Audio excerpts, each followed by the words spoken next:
पहले boss F1 इलाका है जी जहांगीरा और डिस्ट्रिक्ट जो है वो सवाबी है। बातें करने से पहले सबसे पहले हम दिखाएंगे कि जो बॉस F1 मेरे फार्मर थे जहांगीरा के, उन्होंने लगाया था।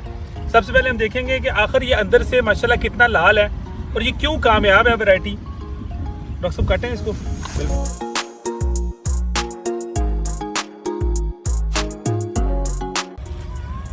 माशाल्लाह माशाल्लाह, ये आप दिखाएं इस तरह। ये देखिए जी, बॉस F1 की लाली आप देख सकते हैं।